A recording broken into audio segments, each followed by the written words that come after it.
Look within. Look within. Look within. And live your life. And live your life on the edge of two worlds. A reality where you find true understanding of who you are. Take the step into the unknown with Alexander McKeag and Jason Rigby as they explore the thinly veiled world of consciousness, spirit, and the human condition. Join them in embodying the oneness of all. Walk the cliff's edge between the seen and the unseen realities. Welcome to High Density Living. Hi, and welcome to the Higher Density Living podcast. This is your host, Jason Rigby, and our other host, Alexander McKeag. Welcome, everyone. And Alex, what are we going to be talking about today? We're going to talk about conscious eating, Jason. And on conscious eating in particular, I want to get into, I know our last podcast, we went into some pretty heavy. Yeah. This time I want to be a little bit more practical. I do want to explain the theory and the science. Got it. Behind food. And I know you know that. But at the end of the day, I think what's important is steps, especially some action steps that we can take. What type of water you got there? Oh, we got I saw this huge, you can see it on the video. Yeah. We got a Starkey spring water. We're 2 miles deep, geothermal, single source, made by Mother Nature and bottled in Idaho.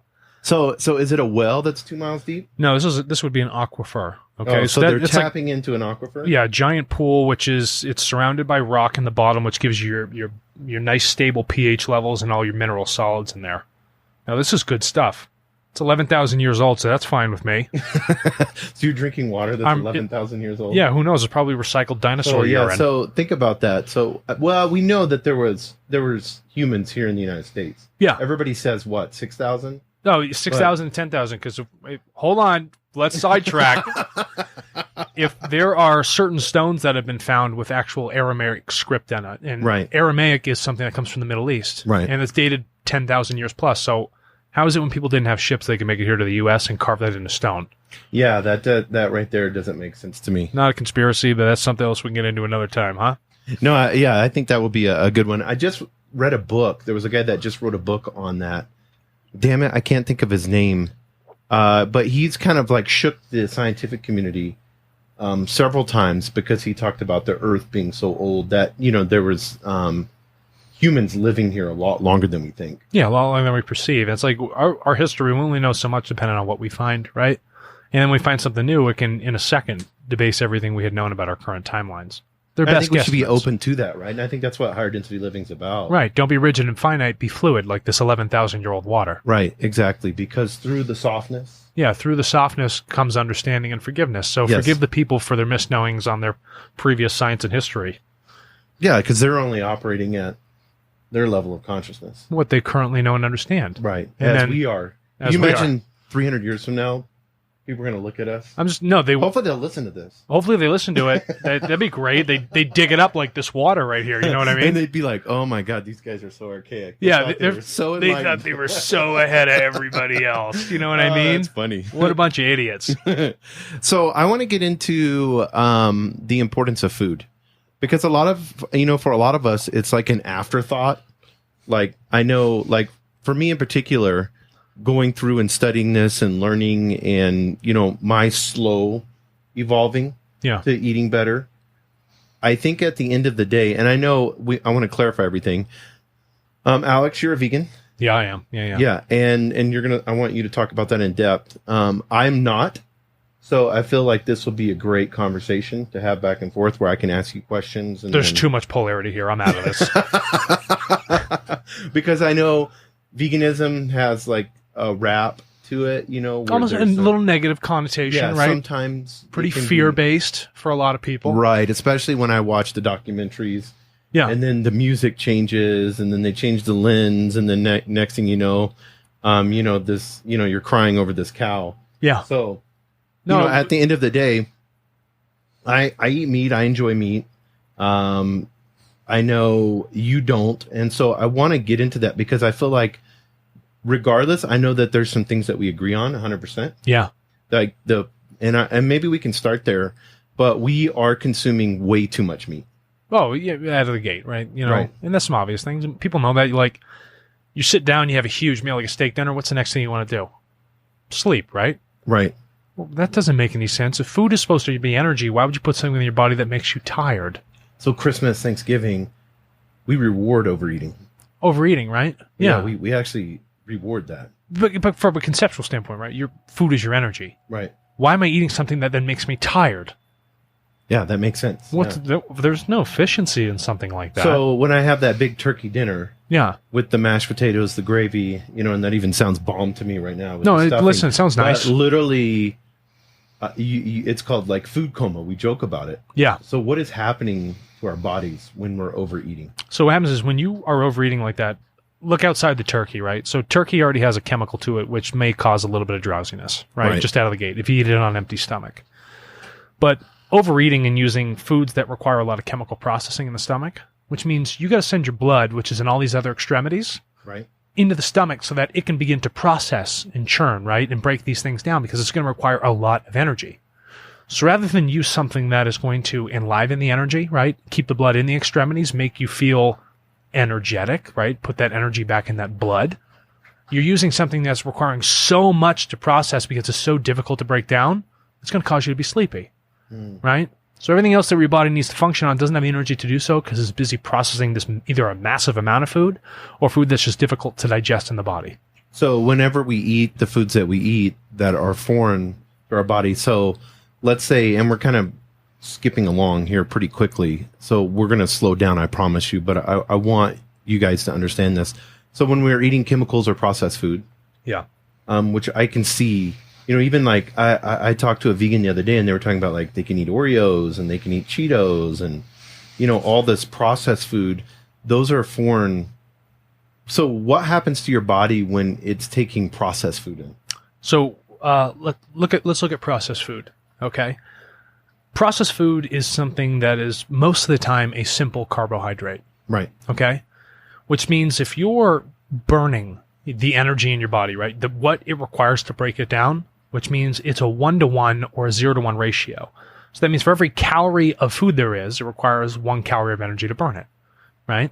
Or, for instance, it may be so easy as it turns so quickly into a simple sugar from that carbohydrate that it requires no energy to burn through it. So what you're doing is you're just amassing an increase of sugar in the body, which leads to your fat storage, way too much ATP in the cells, and then your body becomes overburdened, right? So essentially the physiological or the thermogenic process in your body, because you're a giant battery, a furnace, becomes, it's not difficult enough for it to break it down. So it immediately goes into that fat storage. There's no working to get to those nutrients, right? So the food that we're eating now, the American diet, right, that highly processed food, that is causing our bodies to be overburdened and causing disease. Yes. Inflammation, which we're going to get into that later because that's really important. I think especially as you get older, like me, and not just disease and inflammation, but it's causing energy levels. Yeah. So we could actually eat certain foods that will raise our energy and make us think better. Yeah, that's exactly correct, right? Isn't that what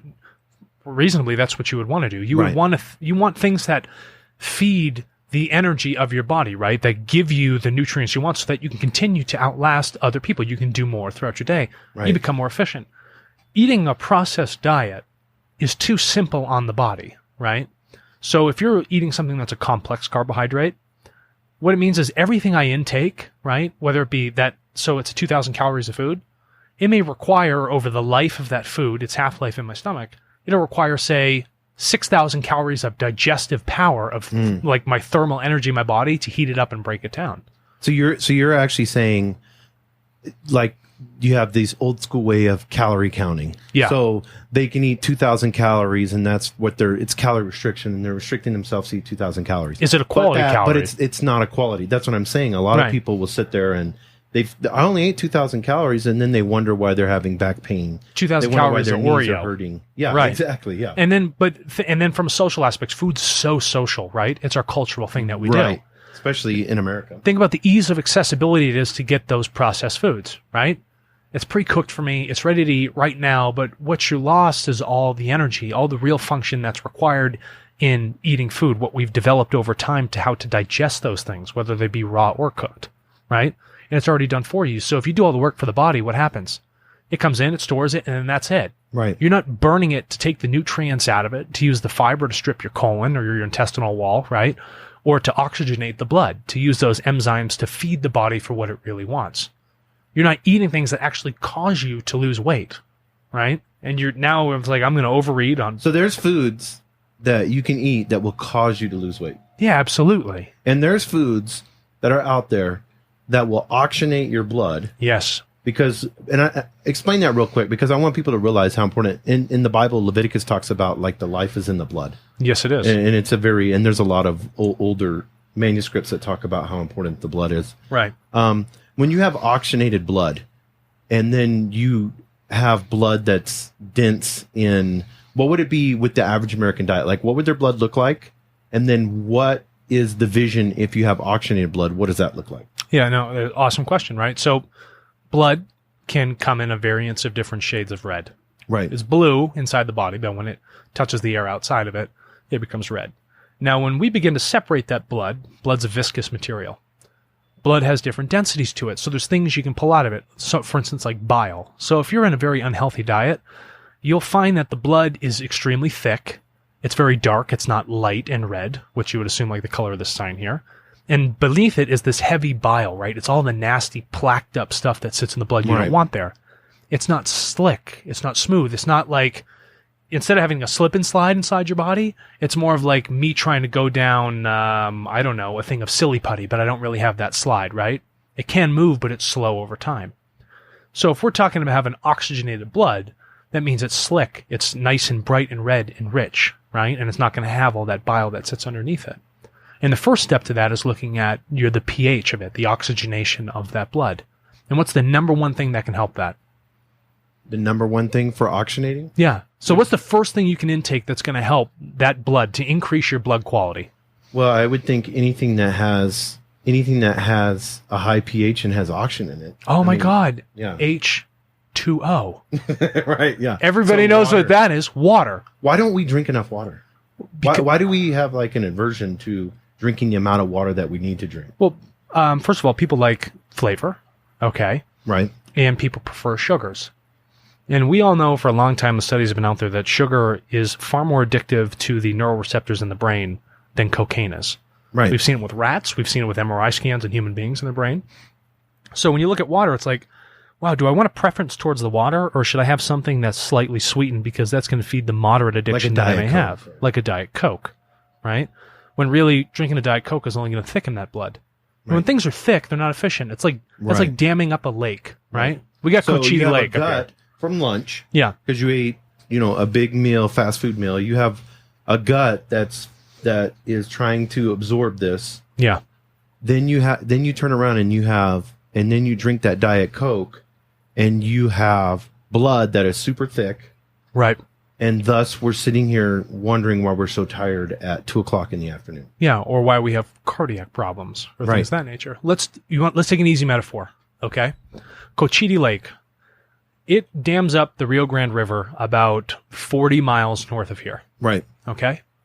So what are we doing? We're taking the natural flow, the veins of what I see the earth as, and we're going to put a big wall in there so that we can control that flow. Right.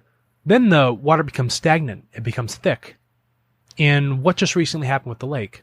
They had a biotoxic blue-green algae that's grown on top of it. No one's allowed in it. And if we think about the scalability and consciousness in the universe, that dam is no different than what we do to our body. We are damming up the arteries, the flow of that water. What is supposed to be slippery becomes thick and slow. And that causes other detritus or items or things to build up in there that we don't want that become toxic to us. Right? So how do we make that step? We got to release that dam. Okay? We have to increase the amount of fresh intake of water that we have so we can flush that algae out so it doesn't become stagnant. It doesn't become sick. It has to flow. It has to flow. Right. And with flow, it allows the covalent bonds of water, right? Its atoms want to grab onto things. It allows that to pull in that fresh oxygen, right? So that it re-oxygenates that water. It becomes healthy again. And oxygen, as we know, is flammable. So it physically burns out that bad bacteria, that bad algae that should not be there. Right. That makes sense. And whether it be in an environmental system or a physiological system inside you, both of those things are going to share exactly the same sort of physics and chemical process. So if I had a bomb lunch, that was really Wait, good tell me what a bomb lunch is. Okay, let's be practical for people. Let's be practical. So let's say I had a big ass salad. I love big ass salad, Seinfeld. Yeah, yeah, exactly. Yeah, okay, George. So let's say I have a big salad, right, and it's all full of leafy greens, organic. There's lots of vegetables on there, bell peppers. That's what I love. I make salads just about every night. So I do throw bacon on there though. But we can talk about that later. But bell peppers, jalapenos. What else I throw on there? Cucumber slices. Nice. What else I have on there? Carrots. I'm just chopping away all kinds of stuff. That's awesome. And so I put this all together, and then I have this big salad. Then I turn around and I drink the amount of water that I'm supposed to, which is like how many ounces is my body weight. I think that's the easiest way to do it, right? Easy way to calculate. I just do it until I'm not thirsty. Yeah, that makes sense. And we're going to talk about that in being conscious. Listening to my body. Yeah. So go ahead. And with your soul. And because we're going to get into a spiritual aspect of food. Yeah, we're going to move there. We're going to take people through those steps, all right? And so I eat the salad, drink this water. Then I go for a 20-minute, 30-minute walk. Okay. What have I just done to my body for that lunchtime? I had an hour lunch. You had an hour lunch. No, that's fabulous. So not only have you intaked a food source, an energetic food source, that gives you your vitamin profile, your nutrients, your protein, okay, your calorie intake. You've done these things that are energizing the body, also causing you to be thermogenically more efficient because you have a 3-to-1 burn ratio on complex carbohydrates. You've now gone out and you're exercising on top of it. So you have oh my God, my body needs to digest all these calories. This is going to cause me to lose weight, but give me all the nutrients I need, right? And then that's going to be over a period of hours, maybe 4 or 5 hours. And then I'm going to go out and I'm going to walk. And that walk may be 200 or 300 calories just on the walk itself. But the muscle repair is also going to require more nutrients inside the body so I can repair that muscle tissue, right? And that's going to require an overnight process when your growth hormones kick in from your legs to heal the body overnight, all right? So you've now put a food in there that you're digesting, scrubbing your insides, giving the nutrients you need, becoming efficient. You've worked out on top of it, so you've lost more calorie count. You're hydrated. You're hydrated at the same time, right? So that's going to help process the protein through your kidneys. And then beyond that, you're burning energy and repairing overnight at a more efficient factor because the body's not worried about breaking down the food now. It has all the nutrients it needs to feed the muscles. So physically, we've just primed ourselves for the afternoon. Mentally... Yeah. Mentally... Because we went for a walk. We reset. We went outside. Mm-hmm. What else would happen mentally? I'm glad you asked. Your brain uses 25% of your total caloric intake in your body. Okay? Right. Give or take for some people. Maybe they're a vegetable and they just look at a wall. Right. And I hope they're a vegetable rather than a piece of meat. Right. All right? That's a joke. That's a joke. It's funny because that's what we call people like that are in a coma or something like that. We actually call them a vegetable. No, eggplants have a nervous system, so can we be kind to calling people vegetables? So your brain at that point, right, is now fueled. Right. It has that caloric intake so it can continue to process, use those salts, and then the neuroreceptors can fire properly, right? Rather than not giving it the appropriate amount of liquid and salts that it needs to create that electrical tissue, right? That charge in between it that you otherwise wouldn't have. There's no slowing to it. And at the same time, because you've oxygenated the blood, that allows that energy, that life force to flow up the back of the spine, into the center of the cerebral cortex, and then that's just going to flow out. So you can think and function at a higher rate than you otherwise would if you were to eat food that makes you tired. Right. And a lot of people don't realize you don't have to walk super fast. You don't have to run. No. You don't have to do that. You can go for a walk.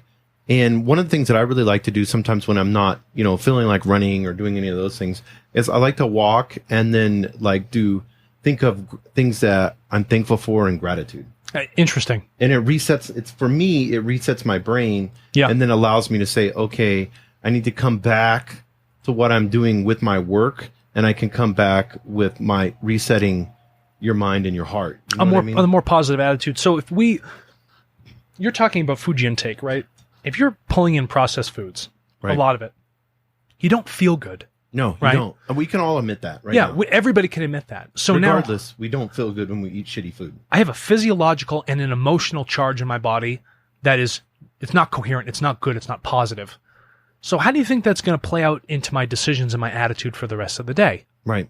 I'm not going to have clear thoughts, right? And I'm not going to have the energy to even persevere through a thought that may be negative because I'm not fueled energetically, or physiologically in my body to handle that, right? So eating a more quality diet, right, a more conscious diet, would allow you to better handle those emotions, right? Those ebb and flows that we currently have throughout our day. You'd be ready, reset, recharged to handle what is next.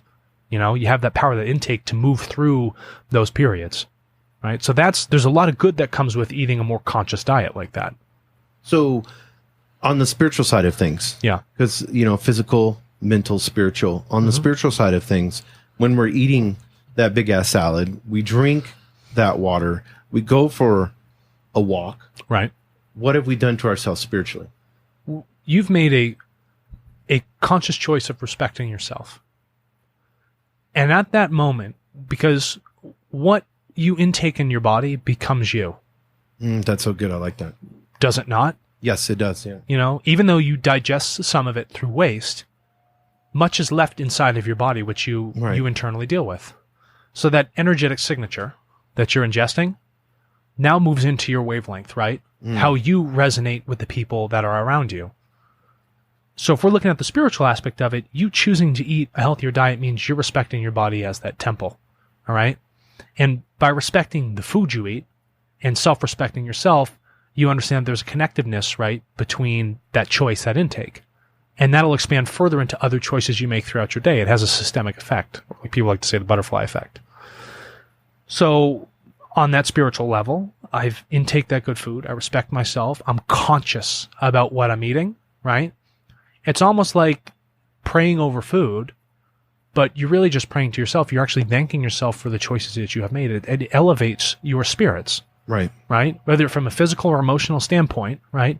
It's going to elevate you to a higher level than you were before. I always thought that was interesting, because my family, we prayed for our meals. And it was when you get around a table and you're sitting there with a family and you stop to be thankful for things. Yeah. And to thank the food. Yeah. I mean, that alone right there is to take the break from everything. No one's on their phones or just sitting there. Yeah. I mean, that has to have a spiritual impact. Do you want to talk about the spiritual impact? Yeah. So, guys, this will sound maybe a little, foo-foo to you, but you already listened to the podcast, but this has a scientific backing to it. Everything at its lowest point has a signature of light to it. Right. Okay? It's how that bond of light, that information, because everything comes from the sun, all of our material, right? It's that vibration to it, which is light, is in that food. And what they found is that the conscious application, so we talked about remote viewing last episode, where I can move my consciousness into something else and absorb whatever that energetic signature is to pick up on that data that wasn't local to me. Now, if I'm praying over food, I have the conscious thought of changing the energetic signature of that food so it's more in line with my body. So I'm asking that food to increase its light quotient, the actual vibration of that food, which is measured in a thing called angstroms. And those angstroms are more coherent with what I'm doing. So that thought becomes a laser, all right? So lasers are just wavelength. And if they're at a wavelength, you don't have that little beam that everybody looks at that's so cool. So imagine your food is that direct beam going efficiently into your body. It's not efficient when the wavelengths are out of sync. So praying on that makes that wavelength totally efficient going right into you. No, that makes sense. It matches up with the body, right? You're sharing that signature. So that thankfulness, they have measured that it actually changes the chemical and the vibrational structure of that food before you ingest it. Whether it be plants or meat, it doesn't matter. You're changing that level, right? And so that's what the difference is. And that, again, is a respect for the food and a respect for yourself. Because if we go back to like Native American culture, a lot of different cultures, when they would hunt, they would, eat a part of the heart, or they would, they would have a big festival when they brought, the foods back. Right. And then they would, there would be a ceremony around it. And then there would be a whole process of as they, especially I know on Native American tradition, they viewed that they were, with the animal. Correct. And they would have respect for the animal of providing food and nourishment for the community, or the tribe. Right. And people are like, oh, we've been hunter gathering for a long time. Okay. Because of changes in weather, okay, and societal issues between tribes and, environmental effects with like volcanoes and things like that, people have to move. They were inherently nomadic. Now, when you're nomadic, it becomes very difficult to do foraging, right? So what is the most common thing you can find while you're traveling? Is animals, too, at the same time. So that as a source of food would be something prime for them to eat. So like, oh, we've been hunter-gathering for all that time. Well, what about mushrooms?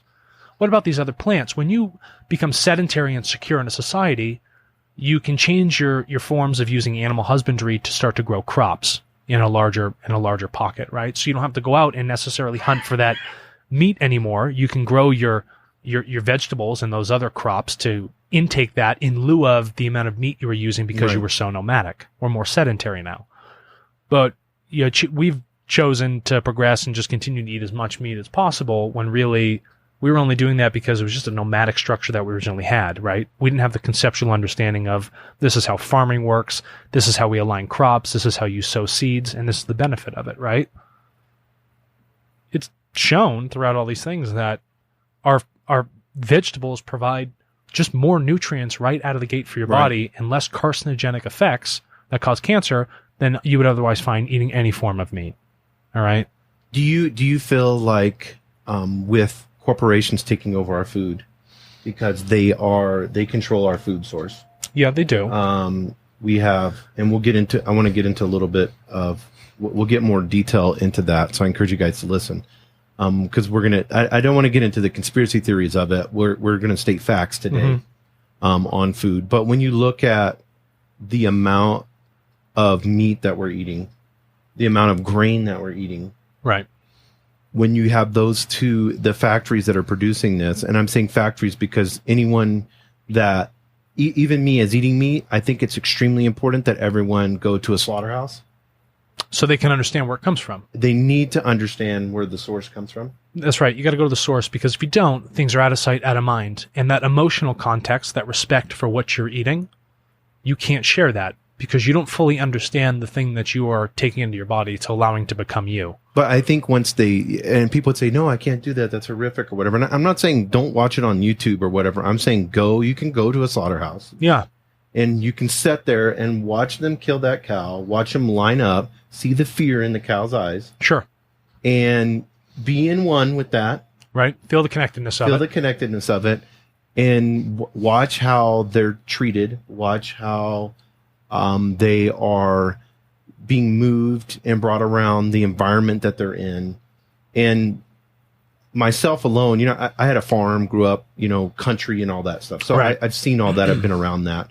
But at the end of the day, the process that we have now, especially as we're growing into a higher conscious, and I believe that we are, humanity, especially when you look at different nations and how everything is coming together. I think the internet has a big push to that. But at the end of the day, the way that we're doing food, we have to admit that it's wrong and that it's out of sight, out of mind. There's this big elephant in the room and no one wants to admit it because we're happy eating that cheeseburger from Burger King, McDonald's, Jack in the Box, wherever it's. Because they only see it in the state of a patty. Right. They don't know what the state originally looked like. And people would realize, okay, that the emotional charge that they feel inside them, whether it be disgust or fear or just anger for what is happening, you wouldn't want to ingest more of that negative energy, would you not? Right.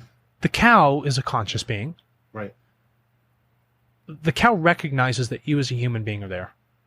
So that, as the absolute minimal standpoint, you should understand that, okay, I need to respect the fact that I understand the cow is there and the cow understands that I am here to it. We have now shared a connection between that, even though we're two differences in our genetics, that one's the cow and one's me. And then beyond that, if someone does something bad to me, it doesn't make me feel good. That'll change the emotion of my day.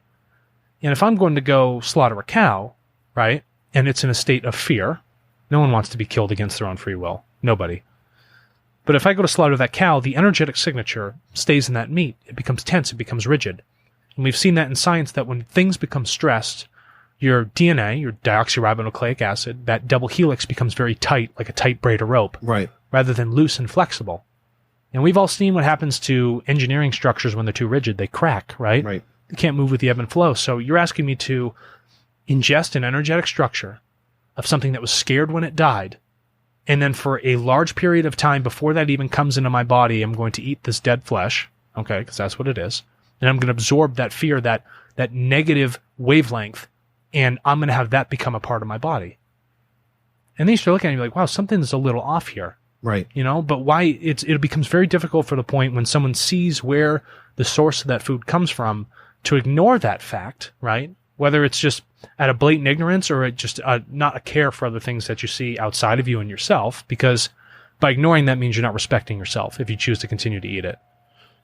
That when you get to that point and you look at the food, it's like, okay, I've seen how it's slaughtered. I understand the fear that's in the animal. I can share that sort of fear and that anger and that being scared because we've been there. Why is it that I should continue to prolong that type of energy? Why would I choose to ingest something that creates something that doesn't make me feel good rather than makes me feel excellent and has a positive impact rather than a negative one? Even though for that brief moment when I'm eating that New York strip, right, or that marble or whatever the hell it is, right, that, oh my God, I love the flavor of this for just that brief point, but then I feel tired after. And then I'm never going to forget about what that cow actually looked like. Those are two out of sight, out of mind. You think twice about it, right? Well, even in the process, people don't realize this, but I mean, to get in the science side of things, even the process, the way that they're pumping these cows full of all different types of chemicals. Then they have that little shock machine because I've been and seen. A cattle prod, right? It's a two-prong prod, and it goes right to the head. It shoots them in the head. And then instantly, there's a process that goes into that cow's body where it releases all those chemicals into the bloodstream. And back in the day, there was I had read a study where they were talking about, like, if you're going to slaughter animals or whatever, there's like almost like the kosher way where the animal's surprise and then they slice its throat. Have you seen a kosher slaughter? Yeah. They hang it up, right, and they slit the cow's throat. And then they allow the blood. Spin it. They spin it around to let all the blood flow out. Right. I don't care if a rabbi is standing there or some sort of voodoo shaman. I don't care. You have put an animal in a place that it doesn't want to be, and you chose to take its life when it's in a state of fear and a lack of control over its own free will to move, and you're going to say that that's kosher? So when that happens, like you said, on a vibrational level. Yeah. So that animal's feeling fear. It's feeling fear. And then from there, its life is taken. Right. And then we are, through the whole dynamic of, because by the time we get the patty, after it's been shipped, processed, and sprayed with ammonium nitrate to keep it pink. Yeah. Yes. Yeah. And then put plastic on top of it. Correct. Yeah. After it's sprayed. Right. We're going to keep the ammonia. Right. And then to keep it warm, we got to microwave it. Yes, exactly. Or put it on a grill or whatever. Whatever the hell it might be. Yeah. But at the end of the day, when we look at that and we're sitting there eating that animal, we are making a conscious choice. Yeah. And so when we run through that drive-through and we eat that Whopper, yes, we're making a choice to decide to whether to take this animal's life. But when we look at it in a format of how much we're consuming, it's not sustainable to the planet long term. Let's talk about the sustainability, right? So if you look at the dairy and meat cattle industry, it is a non-sustainable industry. So that's why for this entire time, the government, remember those ads for Got Milk? Yes. Because government subsidies in place, they allow these farmer operations to continue, even though they're not profitable.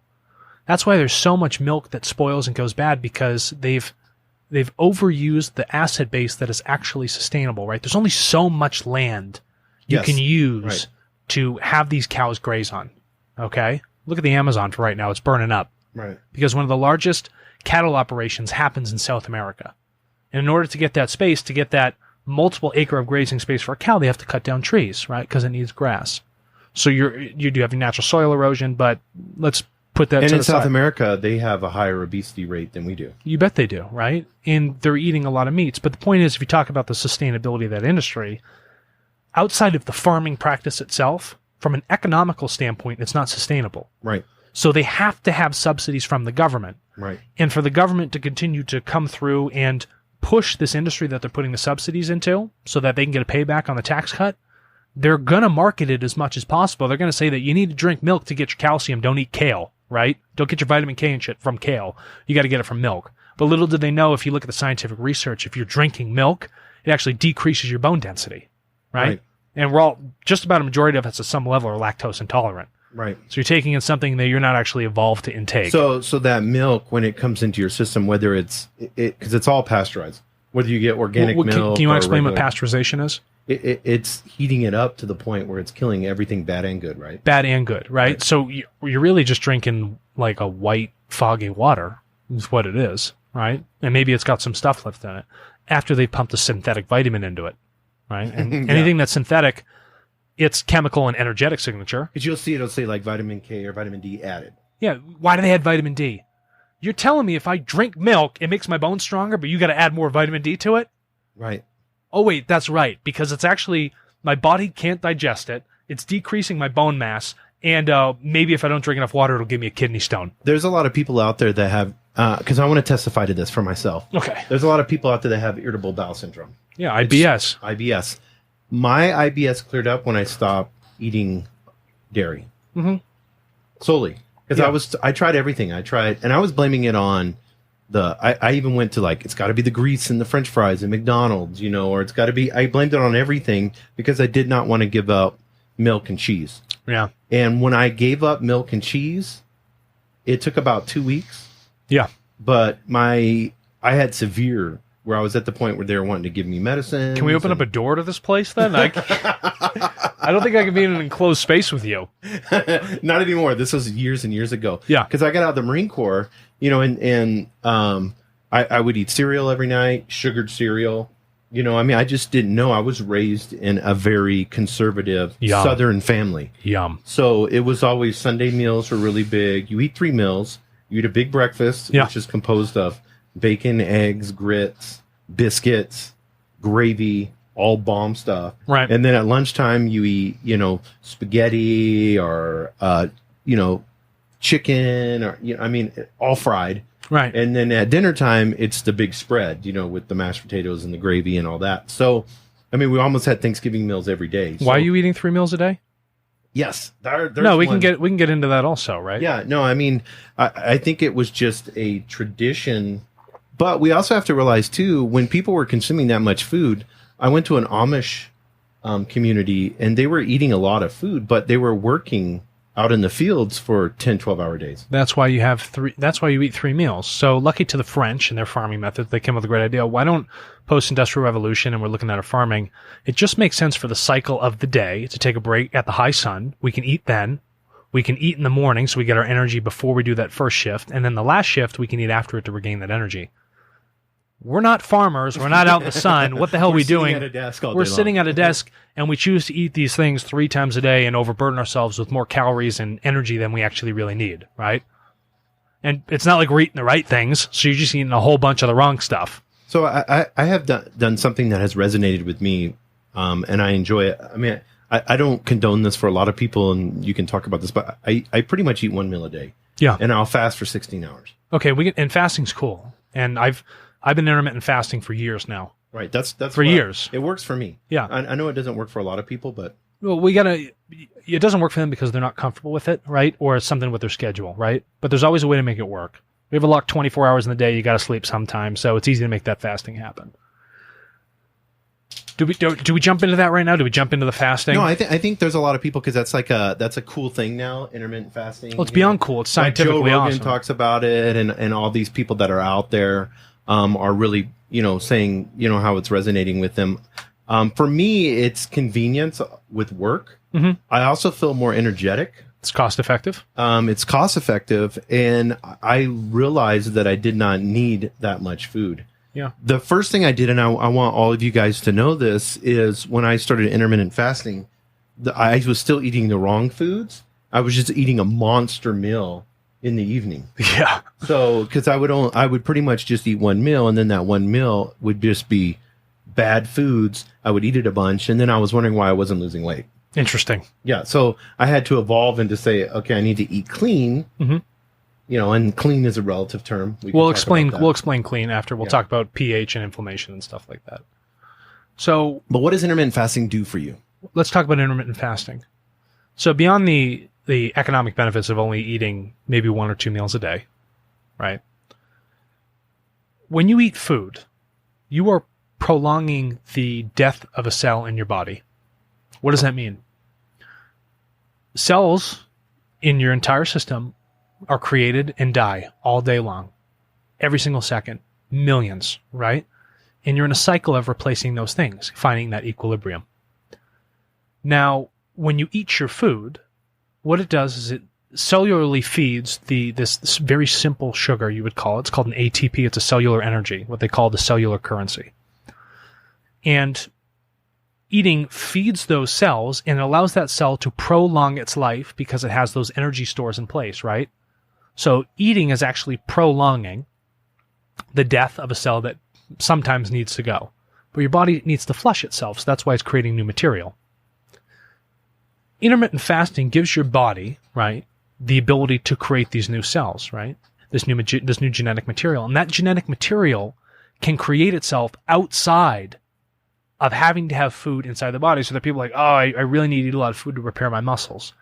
Well, no, that's not true. The thing that is actually replacing the muscles is genetic material. And you find that in the studies of intermittent fasting, your ability to repair and create new genetic material in your body to keep the body fresh and the cells alive and young increases at an exponential rate when you intermittent fast, because you've taken the energy in for a brief period of time, and then the rest of the day it can digest, flush out those old cells, and start to build up those new ones with the genetic code because you have enough ATP or energy in the body to do so. I also looked at an evolutionary process where, like hunter-gatherer, if you look at that, they would spend long periods of time without eating. That's correct. It would take them sometimes multiple days to hunt to get a kill. Right. So you would have people that would, be hunting 12, 14 hours and not eating. Yeah, and their muscles do not wither away. Right. They still had a water intake, and that water intake is important for oxygenating that blood. It allows the stuff to become slick, and it allows that genetic material to still create itself, right? Because we're majority water, right? Water's a crystal. That'll be another episode. We'll hop into that. But at that point, that intermittent fasting gives your body that time to find its equilibrium. And people are like, why is equilibrium important? Okay, well, what happens when you have a fever? You start to burn up internally in your body. Your body's right. out of disequilibrium, right? Right. You either eaten something or some sort of viruses inside your body or a bacteria that you're trying to combat, which causes your body to increase in temperature, and you're out of a disequilibrium. It puts you in dis-ease, or what people would call disease. So diseased states of people happen when you're out of equilibrium. Intermittent fasting allows your body to sit in that natural equilibrium it wants to be at. It allows itself to flush out what it doesn't need. The body's extremely intelligent, okay? It has had all these years to process and evolve itself so that there's an actual cellular memory that sits inside the body. It's like you just know how to walk, right? Right. Because you've shared that genetic code and that understanding in the muscles over time. Your body knows how to digest. You don't have to tell it to digest. It knows what it needs to do. So you need to let the body go to the equilibrium it wants to be in so that it continue to repair and heal itself and give you that new life that you really need. And also, if we're connected to God, yes, then we have to look at it from that aspect that eternally there is a dynamic of what our body knows. Yeah. It has an intelligence that's higher than us. Right. Something we don't fully understand yet. So we may be eating this food and not thinking about it, but our body is actually thinking at it in a different level. Spiritually, how is our body thinking? Your body, while we're eating. Yeah, let's talk about this. We're drinking our, 11,000-year-old water. 11,000-year-old water. So let's ponder over our old water. Right. Everything in the universe comes from, or our universe, right? Let's keep it local. Our solar system comes from the sun. Okay? That is light. That light comes into our atmosphere. It is absorbed by our plants, right? Our plants use that to create their photosynthesis, right? By taking in our carbon dioxide and all those other things to produce its sugars so it can begin to feed. So it's vibrating very quickly, and that's what light does. A light photon vibrates very quick. And then the animals come in, and they'll munch on these food, and then they ingest that light signature of that food. All right? So they are elevating themselves because they're eating grass. Bison's a very large animal. It's right. extremely strong. But a bison doesn't eat meat, does it? No. No, it eats vegetables. So now from a spiritual standpoint, if we realize that everything that we see, all this material we have, comes from hydrogen and helium, if those are the two simple H's that we have that are burning up in our sun, right, all of our elements, then wouldn't it make sense to get as close as you can to the one thing that gives the life source to all the things that are here on this planet that allows it to function? Mm-hmm.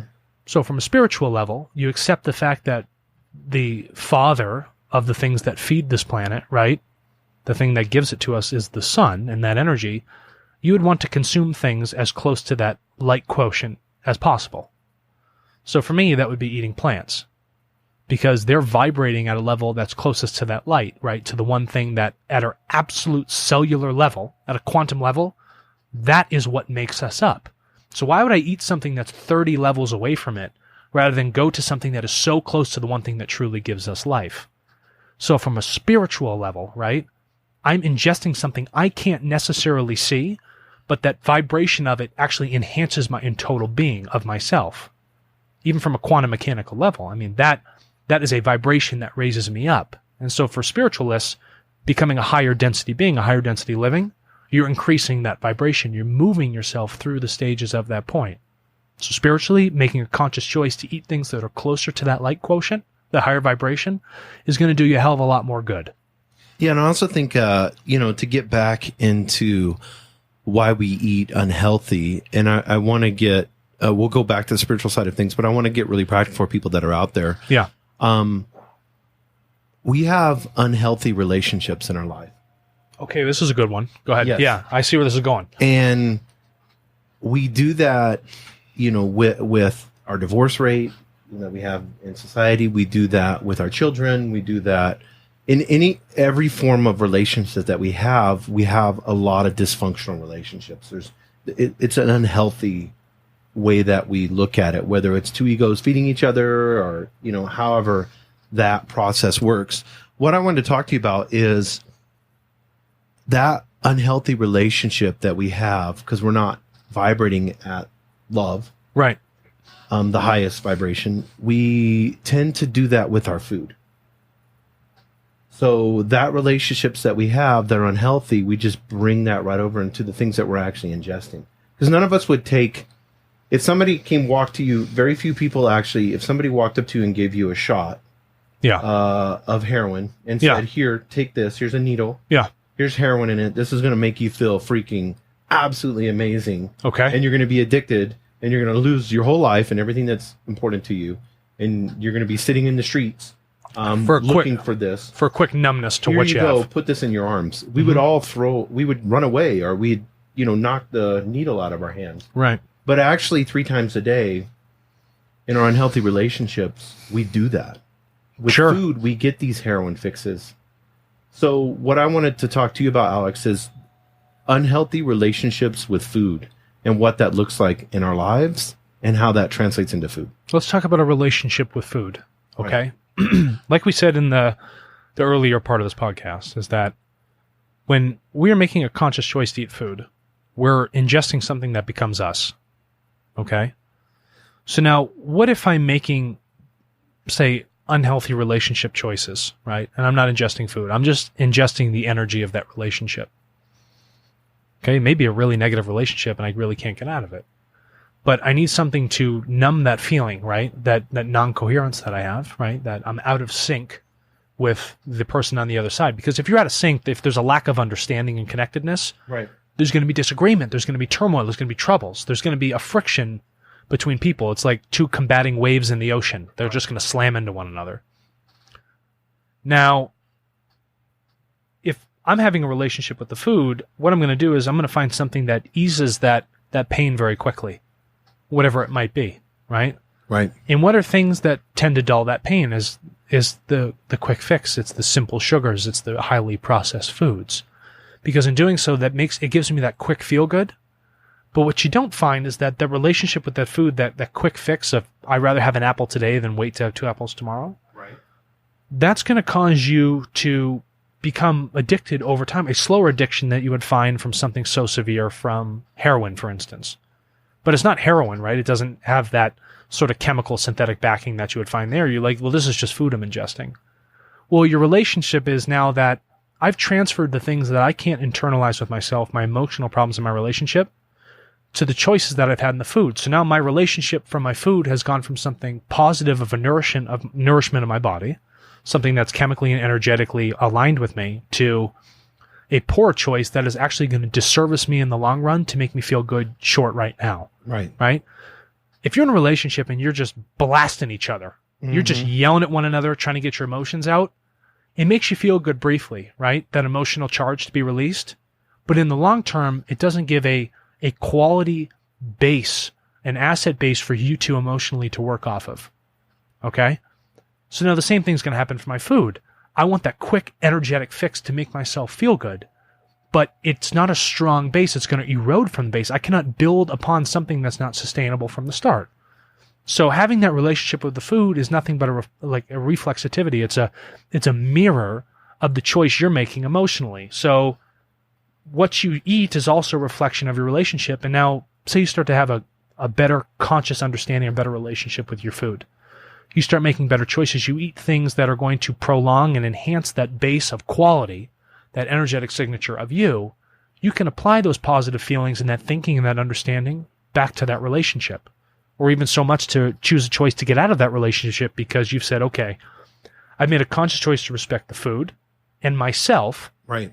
So I'm looking now beyond myself to actually help myself. I can look beyond myself now to try and understand that individual or the choices I'm making emotionally in my life. But I also look at it, when I look at it, it's almost like you're in a committed relationship. Okay. And you have this high calorie, high guilt mistress. Ooh. Ooh. And so you look at it, and we go to, like, for instance, you could go to Walmart right now and start 90% of the aisles are food that we're not supposed to eat. Right. Like, literally, you start walking down and see how many seductive packaging is there. The blues, the reds, the orange. And you're in the aisles. Yeah. It's psychologically designed to make it the ease of access, right? The processed stuff's in the middle. The most difficult, healthier stuff is always on the outside, furthest away from you. Right. They want to channel you through those areas so that you can absorb that first. And so when you're getting that craving late at night, it's almost like you're in a committed relationship, but yet you want to Snapchat your old girlfriend. You know right. what I mean? You want to, yeah. It's dirty. It feels bad, but there's this quick fix, like you said. And so there's this unhealthy way that we think of food. I can remember as a kid, I would want to trade the Twinkies. I would try to trade things to get deep fried Twinkie. Yes. Talk about the South. But I mean, you're sitting in that classroom and you're like, oh my God, look what they have. What can I trade? Yeah, what can I do? I've got some cash on me. Right. I want that candy bar. I want that Twinkies. I want something that is extremely bad for me. So, in life, we've lied about food. We've traded food. We've, bargained for it. We've done all these things that when we look at our relationship with food, I think a lot of it is a correlation to our relationships with people and others. Well, is it not? And then even like in our social settings, right? People say you go to bed with dogs, you wake up with fleas. Right. You become who you hang around. We're talking about ingesting something to become you, right? You find that there's a connective theme between the choices you make everywhere, right? And people are looking at the external fact of it in the relationship. Let's look at the blame part of it. And then you'll be like, okay, and then I can blame, the food for how I feel and shit like that. But what you didn't do is you're not internalizing the fact that it's you. You're not making that conscious choice to have a relationship with yourself, of knowing yourself so that you can know others. And knowing yourself is also a function of knowing what you should intake to make you feel better. But again, you're just doubling that negative energy, that external outlook, right? Which is not doing you any good. And like you said, with cocaine, it's a drug. It is a drug. And it's available everywhere at any close drive-through. You can literally, within 5 minutes from here, the radio studio, in 5 minutes, we can go get our fix. And can we be clear about something too? Sugar, they'll be like, well, sugar's a plant, cocaine's cocaine, right? It's a pill, or it's you crush it up, or whatever, however you want to take it. Suppository, I don't know. Maybe you're weird about it. Cocaine comes from a plant. Almost all pharmaceuticals, pharmanarcotics, whatever it might be, comes from some sort of botanical backing, some ecological backing that they've gone out and done the research to find this plant has some sort of chemical that we can isolate. Before? Yeah, before we had pharmacists, right? So yes, it does make sense that sugar may be something that is just that much more addictive, but legally we haven't classified it in the same thing as cocaine, right? It's just the nature of how we've done things over time, but it's still an additive that we add to everything. Cocaine they used to put in coffee. The people that work in the fields would chew on it because it would put them in a different state of being, right? A state of numbness that they otherwise wouldn't feel.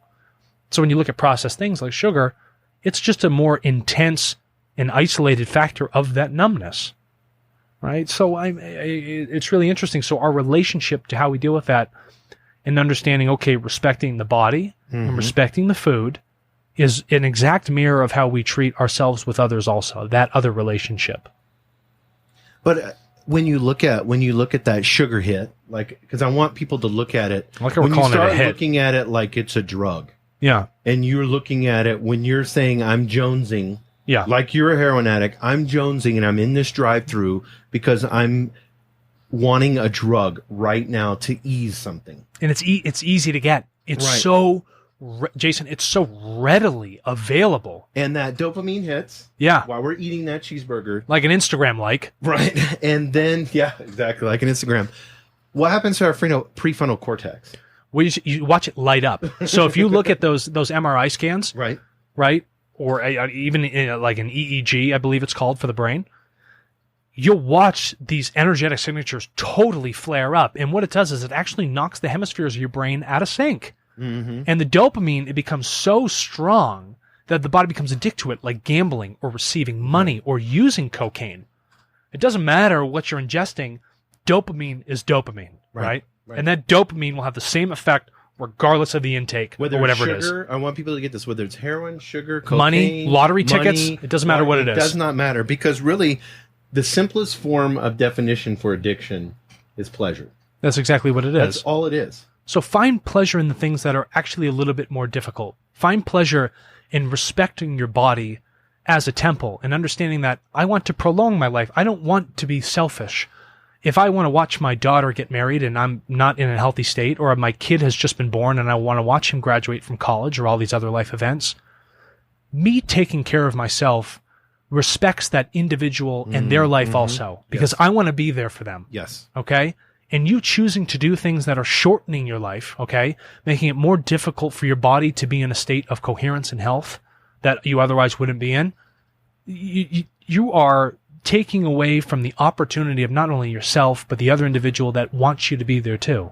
And we're talking like somebody's an addict, the way that we're talking right now. That's Because right. That's what it is. I want people to get that and understand. Are we all not addicted, though? Yes. We have this addictive personality, but I think more than that is what happens when we become obese and we going to these doctors and relying on all this medicine.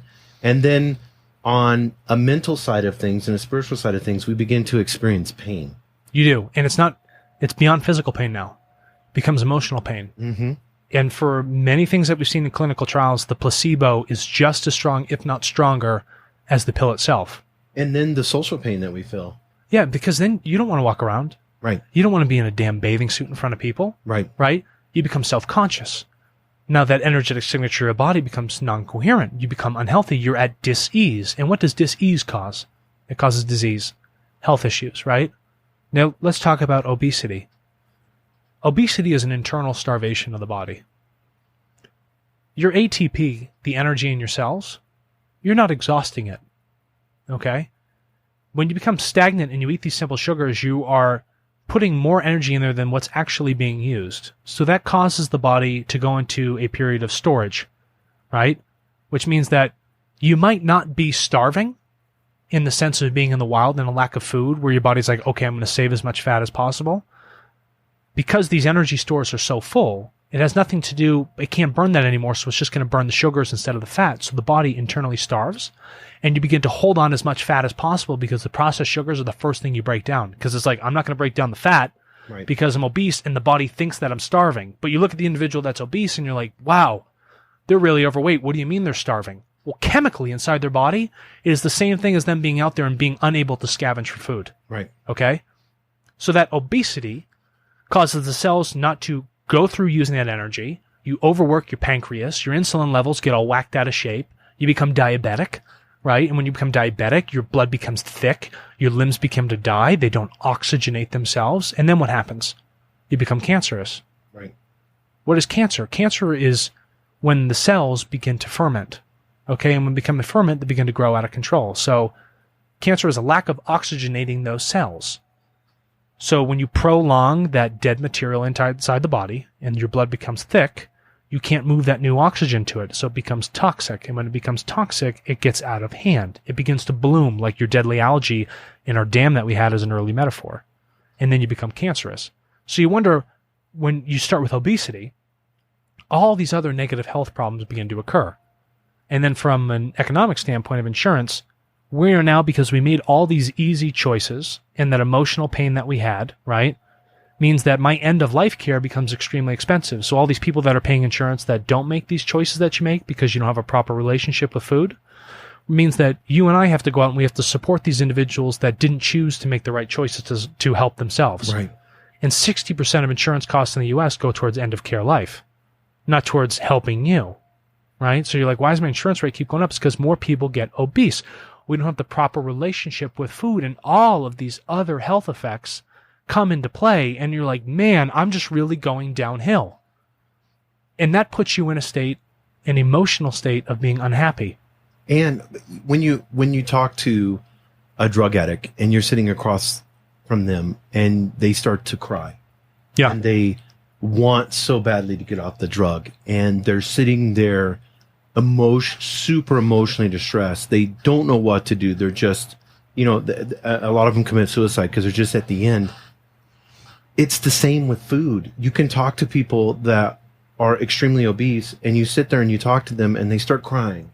They start going through the process, and they know that it's not healthy, and they know that they're hurting, their children and their family. It's a long-term suicide, Jason. Then they turn around, and to heal the emotional pain, right, just like a drug abuser, or even a bad relationship, they have to go get the fix again. I have to get that hit, even though they know it's bad for them. Right. It's because you haven't had the emotional relationship with yourself. You haven't looked internally to understand the connectedness of everything that's going on. You haven't respected the food you intake because you haven't begun to respect yourself first. Okay, and that's a function of choice. So how do we get off this cycle? I guess we could use the words where because I know a lot of us, including myself, we alternate between healthy choices, healthy behaviors, and then we just slide off the deep end. Yeah, because if there's work that goes into it, and if you're inherently lazy, you shy away from work. You're going to shy away from maybe the putting together that salad, which may take you an extra 2.5 minutes. Right. But instead of waiting, like I said, to have 2 apples tomorrow, right, or $2 tomorrow, I'll take the $1 right now today, because you won't be patient in respecting yourself, and you think you have to have it right now when the body can wait. Right. You can take the time to make those better choices. You can plan ahead, and then you start to realize that I've changed my relationship with food and how I ingest it and the choices and how I prepare it. You start to reflect on other choices you begin to make in life. And then how you look at those choices outside of it, how you spend your money, how your time goes, those all begin to change too. Because it's going to affect all your relationships. And for me, to become self-aware of when I was rationalizing the bad decision, when I was rationalizing the bad behavior, regardless of whatever it is. And who you got to blame? Yeah. I mean, there's no one to blame but myself. Exactly. Because I'm sitting there trying to justify why I think I don't have enough time and I need to run through this drive-thru. And I haven't been to a drive-thru in a long time, but at the end of the day, I think if we can get to the point to where we can have this self-talk, right, and be self-aware enough where we can say, what am I doing here? Okay, yeah, I ordered the food and it's going to cost me $10. Just drive away. Just get out of line. That $10, you're paying $10 to kill yourself. Right. And when you could have paid $10 to receive 4 times the quantity of food. Yes. Whether it's buying brown rice and broccoli and black bean to get all your enzymes, vitamins, and protein content that everyone's so worried about, which is obnoxious. And then, all because it takes you just a couple extra minutes to prepare. You're going to take the thing that's easy, that's so easily available. And we have a couple of choices, right? It's either entrepreneurs can step up and they can start creating a fast food that is energetically prepared. And we've seen it, right? With, a lot of fast food joints, okay, we're going to quickly blanch these vegetables and we'll give you a to-go salad or some sort of rice bowl or whatever it might be. You look at like Chipotle. Yeah, I mean, it's not phenomenal, right? Right, of course. But so what would you say if somebody's making these alternative choices and they're going to, I know guys, especially guys, they seem to like Chipotle. I know guys that are out there eating Chipotle like 4 or 5 times a week. Right. What is that organic? Is that what's happening inside of Chipotle? Even if, let's say you've got they have vegetarian options and stuff like that. I don't know if they have vegan or not, but they have whatever that tofu based one is there. Yeah. Is that, of course, that's a better choice than Burger King or McDonald's. Of course, it's a better choice. But what is happening when you're going to Chipotle? So when you go to Chipotle, okay, there's an old thing that vegans used to look at, and that was like voting with your dollar. You're still paying into an industry or a business that continues to slaughter animals or buy these things or use a supply chain that is maybe not economical or organic, right? I'm not extremely well versed on Chipotle, but I know exactly the foods that they offer in there. Right. Okay. You can go in and purchase those things, and yes, it is a cut above getting something highly processed that was cooked in a microwave or flame broiled, whatever the hell Burger King might say. And people are like, okay, we're going to prioritize, we're going to prepare it today, and you can have it hot, you can have it ready, and it's going to be slightly more fresh than what you currently be eating. Okay, that's a nice intermediary step, right? And you're going to pay a little bit higher of a price point. And a lot of the time, price point determines what people are actually going to buy. And for a lot of us, we know that, hey, we want to make good choices. You want to provide for your family. But if you look at even inner city areas, instead of going to the corner market to buy your vegetables or, your fresh eggs or whatever it might be, they go to McDonald's because it's easily prepared. Mom's been working all day. She doesn't want to come home and cook for the 4 or 5 kids that are in the house. And the easiest thing for her to do is buy McDonald's. Right. And they don't want to pay what seems like a premium to go to a corner store, right? And it may be, but to go through that preparation to actually make a healthier choice. Right. Right. So what you're doing is you're teaching and you're putting your dollar, your voting power economically, and you're incentivizing people to prolong a system that's actually not a positive choice for you. So when you go to Chipotle, yes, that is taking the intermediary step. But if you go to places like Cambridge, Massachusetts, they have all of these different outlets that you can go to get this quicker food, but it's extremely healthy. It's organic, right? It's from nature. It's completely vegan. You can do all these things. It's farm to table. There's a lot of, I know where we're at here in Albuquerque, there's 3 or 4 Whole Foods? 3 or 4 Whole Foods, right? Yeah, so and they have a lot of different options. They have a big salad bar. Yeah. There's a lot of places that are doing that now. Right. And there's co-ops. Beyond the GMO aspect of it, right, is how do you get to the point where you start to purchase things that are just a healthier choice? Maybe it's not organic rice, okay? But you are buying this rice and it's not a processed food, and you take the time to prepare it and do it with these vegetables, which may or may not be organic, right? That, from a chemical standpoint, is already better for you than going and eating that burger or whatever that quick fix might be. So you would say a non-organic vegetable, like a shiny bell pepper with wax on it. I would take that in preference over to the chemically engineered, protein isolated, I'm talking over-vaccinated. But I think a lot of people don't realize Walmart is the highest for organic. They sell more organic food than anyone. Well, it doesn't make sense, right? There's options. Even going into Walmart, there's options. People make jokes about Whole Foods being like whole paycheck, but and Amazon has stepped in, and so it's a little bit better on the pricing. But at the end of the day, when you step into a Walmart, you can walk into Walmart and pull right choices. Absolutely, you can. And what did you just, Jason? What is it? It's a choice, right? It starts with that relationship of you with that food. So I think we need to make a video where we walk into Walmart and then show all the choices that we can make. Absolutely. And you can compare. We'll have to put it on our Instagram. And we can compare those price points, right? And I think just walking around with you on the phone and then saying, okay, here's the Walmart, here's this.